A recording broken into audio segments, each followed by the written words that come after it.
প্রথমে আলুগুলোকে সুন্দর করে ভেজে তুলে রাখবো।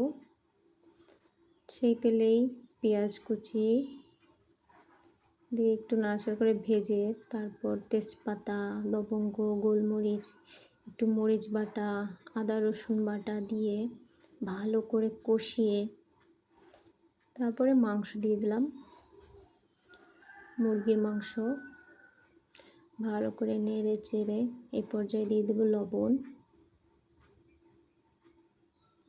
লবণ দিয়ে তারপর কিছুক্ষণ নাড়াচাড়া করে তারপর ভালোভাবে কষিয়ে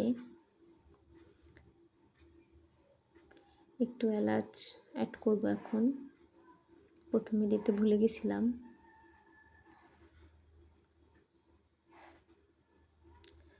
তারপরে নেড়ে নেড়ে আর একটু জল দিয়ে দেব পরিমাণ মতো। এবার একটু নেড়ে দিয়ে ঢাকনা দিয়ে ঢেকে দিব। কিছুক্ষণ এভাবে হোক। এরপরে আলু দিলাম। আমি কিন্তু একটু গাজরও অ্যাড করেছি, কারণ আমার বাচ্চারা গাজর খুব পছন্দ করে। এবার জিরার গুঁড়ো, দারচিনির গুঁড়ো, সামান্য ধনিয়ার গুঁড়ো দিয়ে একটু নেড়ে নামিয়ে নেব।